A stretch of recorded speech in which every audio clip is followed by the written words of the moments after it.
The hill that calls your name. This happened in Pennsylvania, just outside a small rural town surrounded by forest and rolling hills.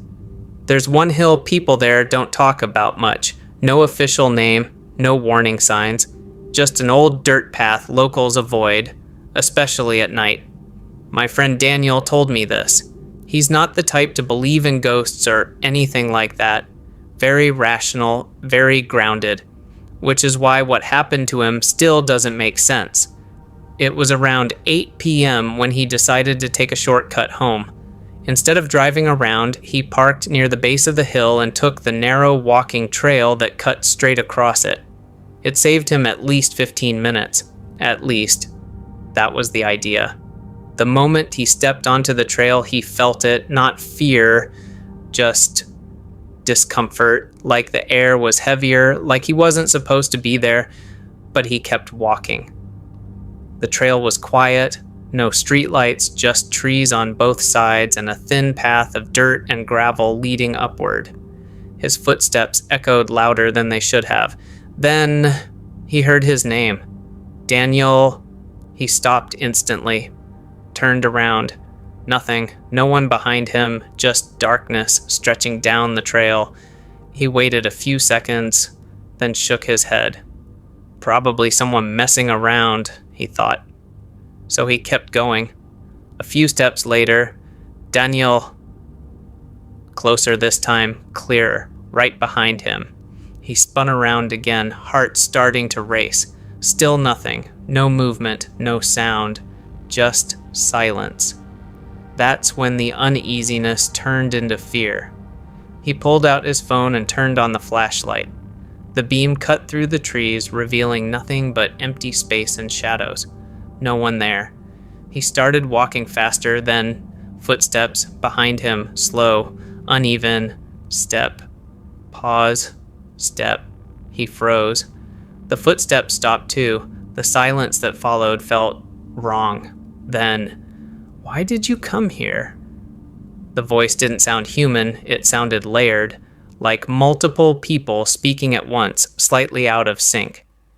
Daniel said his entire body went cold. He didn't turn around this time. He just ran, as fast as he could. The trail became rough, but he didn't care. His phone light bounced wildly, barely showing where he was going. Behind him, the footsteps got louder, faster, closing the distance, and then more voices, whispering, calling his name. Daniel, Daniel, Daniel. Different tones, different directions, like they were surrounding him, like the woods themselves were alive, watching, hunting. He tripped hard, hitting the ground. His phone flew out of his hand, the flashlight spinning before landing face down. Darkness. Total darkness. For a second, there was nothing. Then, breathing, right next to him. Not his. Slow, heavy, close. He didn't think. He grabbed his phone, scrambled up, and ran without looking back. He didn't stop until he saw the main road ahead, lit by a single flickering streetlight. The moment he stepped into the light, everything stopped. No footsteps, no voices. Nothing. Just silence. When he got home, he looked completely shaken, pale, sweating, barely able to speak. A few days later, he found out something that made it worse. Years ago, several hikers had gone missing on that same hill. Search teams found their belongings scattered along the trail, but no bodies. Since then, people say the hill calls to you, and if you hear your name, you're not supposed to answer, and you're definitely not supposed to turn around. Daniel never went near that hill again, but sometimes, late at night, he still hears his name coming from the trees outside his window. The Screaming Hill. This happened in a remote part of West Virginia, just outside a small town surrounded by dense forest and narrow back roads. There is a hill out there that locals avoid talking about. It does not appear on maps, and there are no signs pointing to it. People simply call it Screaming Hill. If you ask about it, most will either change the subject or give you a short warning. They say if you pass that hill at night, you might hear something coming from the trees. Not animals, not wind, something else. Something that sounds human. Most people assume it is just another local legend. That is exactly what Sarah and Mike thought. They had been on a weekend trip, driving through the area and looking for a quiet place to camp. They found a clearing near the base of the hill, just off a dirt road. It was isolated, quiet, and far from any houses. It felt perfect. They set up their tent just before sunset. As the sky grew darker, the forest around them became still. There were no insects, no distant cars, nothing. Just silence. At first, they did not think much of it. They sat by a small fire, talking and listening to music on low volume. Around midnight, Mike put out the fire and they both got into the tent. That was when they heard it. A scream. It came from somewhere up the hill. It was sharp, sudden, and full of pain. It sounded like a person in serious trouble. Sarah sat up immediately. Mike froze. They listened carefully. Another scream followed, longer this time, dragging out into the night. At first, Mike assumed it was an animal, maybe a fox or something caught in a trap. He tried to sound calm as he explained it, but even he did not seem convinced. The sound did not feel natural. It sounded too human. Sarah grabbed a flashlight, and after a few seconds of hesitation, Mike followed her out of the tent. The air outside felt colder than before. They both turned toward the hill. For a moment, everything was quiet again. Then the scream came back. This time, it felt closer. Sarah pointed the flashlight toward the slope, her hand shaking slightly. The beam of light moved across rocks, patches of grass, and thin trees. Then it stopped. There was something standing there. A figure. It was halfway up the hill, completely still. Even from a distance, something about it looked wrong. Its body was thin and uneven, like it was twisted in ways it should not be. Its clothes hung loosely, torn and dirty. The worst part was its face. Its mouth was open wide, stretched unnaturally, as if it were screaming. But there was no sound, at least not from it, because at the same time the scream was still echoing all around them, loud, painful, constant. It felt like it was coming from everywhere at once. Sarah covered her ears, wincing. Mike felt a sharp pressure building inside his head, like the sound was pushing against his skull. The figure did not move. It just stood there, staring at them. Then the screaming changed. It shifted. Now it sounded like words. Faint at first, almost impossible to understand, then clearer, calling out names, their names. Sarah took a step back. Mike grabbed her arm. Neither of them spoke. The figure's mouth kept moving, opening wider, stretching further than it should have been able to. But the sound was no longer matching the movement. It was out of sync. Wrong. That was the moment they both turned and ran. They did not stop to pack anything. They left the tent, their bags, everything behind. They ran straight to the car, their hands shaking as they tried to unlock it. The screaming followed them, louder now, closer. It felt like it was right behind them. They got into the car and slammed the doors shut.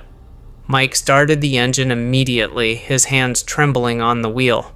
As the headlights came on, they both looked up at the hill one last time. The figure was still there, in the exact same spot, not chasing them, not moving, just watching. But the screaming did not stop. Mike pressed the gas and sped down the dirt road. The car bounced violently as they drove, but neither of them cared.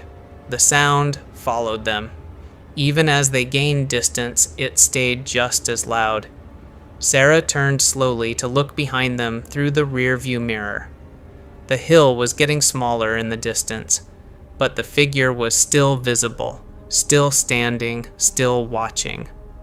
And then something worse happened. For a brief second, she saw it closer, much closer, not on the hill anymore, but right behind the car. She turned around quickly, her heart racing, but there was nothing there. The road was empty. The screaming finally stopped about 10 minutes later, just like that. No fading, no echo, it simply cut off. The silence that followed was even more disturbing. They did not stop driving until the sky began to lighten. When they finally reached a gas station, they both sat in the car for a while, trying to process what had just happened. Neither of them spoke about it at first. A few days later, they asked a local about the hill. The man did not seem surprised. He just nodded slowly and said that people have been hearing those screams for years. Some say it is the sound of something trapped. Others say it is something calling out to lure people closer. But almost everyone agrees on one thing. If you ever hear screaming coming from that hill at night, you should leave immediately, because if the sound starts calling your name, it means it has already seen you. And if it ever gets closer, you might not make it back down. The hill that swallowed the Jeep. This happened in 2021 in a remote area of the Rocky Mountains just outside a small town in Colorado. It started as a normal weekend trip. A group of 5 friends decided to go off-roading, driving deep into the mountains where the roads became nothing more than dirt trails. They had done this before. It was supposed to be fun, nothing unusual. By the time they reached the area, the sun was already beginning to set. The sky turned orange, then slowly faded into a dull gray. That was when they noticed the hill. It was not very tall, just a wide, rounded slope covered in dry grass and scattered rocks. It looked completely harmless. One of them even joked that it would be a perfect shortcut to get to the other side of the ridge. They parked for a moment, stepping out to stretch and look around. That was when the atmosphere changed. The wind picked up suddenly, stronger than it had been all evening. A cold breeze moved down from the hill, carrying a strange mist with it. It rolled slowly across the ground, thin at first, then thicker with each passing minute. One of them suggested they should leave. It did not feel right. But Tom disagreed. He laughed it off and said they were overthinking it. He pointed toward the hill and said he could drive straight over it and save them at least 20 minutes. Before anyone could argue, he got back into his Jeep. The engine started, loud against the quiet of the mountains. The others stood there, watching as he drove toward the slope. At first, everything seemed normal. The Jeep climbed steadily, its tires gripping the dirt and rock. The headlights cut through the growing mist. Then something changed. About halfway up the hill, the Jeep slowed. Not because of the terrain, because it felt like something was pulling it back. Tom pressed harder on the gas. The engine roared, but the vehicle barely moved. The tires began to spin. Then suddenly, the front of the Jeep dipped downward. At first, it looked like he had hit a soft patch of dirt, but within seconds, the entire front half of the vehicle began to sink. Not slide. Sink. Like the ground itself was giving way beneath it. Tom shouted from inside the Jeep. The others ran toward him immediately. "Put it in reverse," one of them yelled. Tom tried. The engine strained, but the Jeep did not move. It kept sinking. Slowly, steadily. The ground around the tires did not crumble or break. It swallowed, as if the hill itself was pulling the vehicle in. Panic set in. They grabbed a rope from one of the trucks and tied it to the back of the Jeep. 2 of them pulled. Nothing. They hooked the rope to another vehicle and tried again. The rope snapped instantly, not stretched, not worn out. snapped, clean, like it had been cut. The mist around them grew thicker. It was harder to see now. The air felt heavier, harder to breathe. Then they heard it, whispering, soft at first, almost impossible to notice, like wind moving through grass, but it was not wind. It sounded like voices, many voices, layered on top of each other, speaking all at once. They froze, listening. The whispers became clearer. They were saying words, calling out names, their names. Each of them heard it differently, from different directions, as if something was surrounding them, watching them, calling them closer. One of them stepped back, shaking his head. "This isn't right," he said. Another voice came from the mist, closer now, right behind them. They turned quickly. Nothing was there. But the whispering continued, louder, more urgent. The jeep had sunk deeper now, up to the doors. Tom was panicking inside, pounding on the window. They rushed forward again, ignoring the voices. They tried another rope. This time, 2 vehicles pulled together. The engines strained. The tires dug into the ground. For a moment, it seemed like it might work. The jeep shifted slightly. Then the whispering stopped. Completely. The sudden silence was worse. Everything froze. No wind, no sound, nothing. Then a low sound came from beneath the ground. A deep, vibrating hum. The hill trembled slightly. Just enough for them to feel it. And then the jeep sank again. Deeper. Faster this time. They shouted for Tom to get out. He forced the door open and climbed out just as the vehicle dropped lower. They grabbed him and pulled him back. All of them ran. None of them looked back. They did not stop until they reached the trucks. They drove through the night, not saying a word. The whispering did not follow them, but the feeling did. That something had noticed them, watching, waiting. They returned the next morning just after sunrise. The mist was gone. The air felt normal again. The hill looked exactly the same, dry, solid, untouched. The jeep was still there, sitting on top of the hill, not sunken, not damaged, as if nothing had happened. They stood there in silence, trying to understand it. There were no tracks, no marks, no sign that the ground had ever shifted. Local authorities later checked the area. They found nothing unusual. No soft soil, no sinkholes, nothing that could explain what happened. But when the group spoke to a local resident, he gave them a warning. He said there are places in the mountains that should not be crossed at night. Places that look normal during the day, but change after dark. He told them something they never forgot. Some hills are not just hills. They are hungry, and once they choose you, they do not let go easily.